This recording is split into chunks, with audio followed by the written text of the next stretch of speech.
Hello everyone, Scimitar here and welcome to the brief video about some random gameplay features of Ultimate Oblivion. Crafting and cooking system is something pretty usual for Skyrim, let's say, but Oblivion did not have these gameplay parts at all. In vanilla game you can only enchant items, make some spells and potions. The end.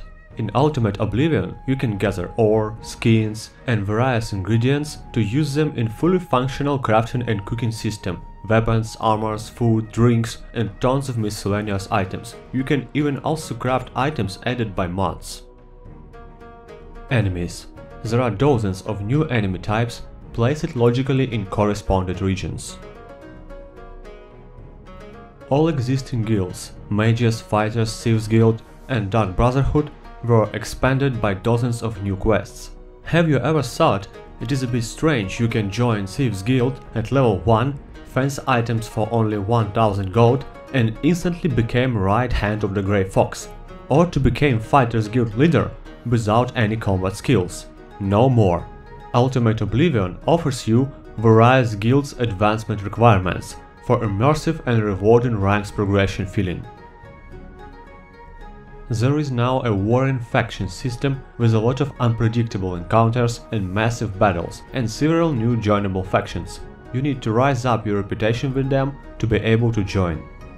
Have you ever wondered why you are inside the heart of Empire, but there is no even a single working Empire fort? Or maybe why there is such low variety of NPCs? Forget about this.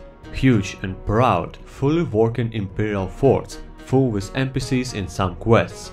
There are also a lot of new faction NPCs as well as drastically increased variety of existing NPCs.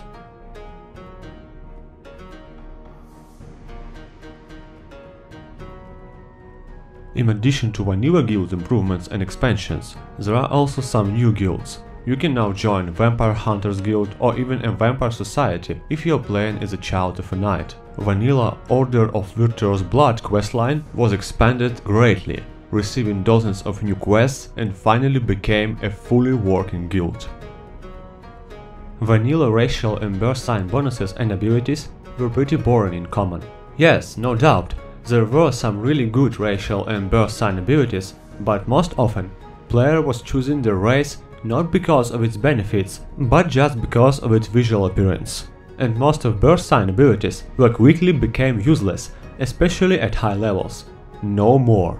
All racial and birth sign bonuses and abilities were completely and lore-friendly overhauled, making them interesting and useful at the same time and at all levels.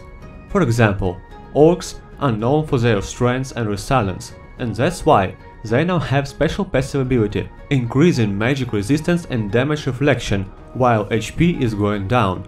Great example of a berserker. Birth sign example, the Lord. While keeping vanilla weakness to fire damage, Lord now gives you a slow passive health regeneration. It is very useful for warriors and in overall, as Oblivion does not have health regen by default, and it is very logical in roleplay aspect, because second name of Lord Birth sign is a Trollkin. Also, it gives you a lesser and greater power. Lesser power increases your regeneration even more, but in return, you receive more damage during this healing process, so you need to use it wisely. Greater power stops your passive regeneration for 1 minute, but instead starting to burn enemies around you.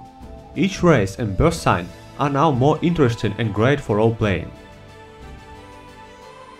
Do you remember how annoying was magic experience in vanilla game? After casting, let's say, 3 buffs, first one was almost ended. Control spells were not working on high level creatures at all. Your summoned creatures were completely useless at high levels because, unlike the enemies, they were not leveling with you. All of those issues were fixed and rebalanced, making spells really useful.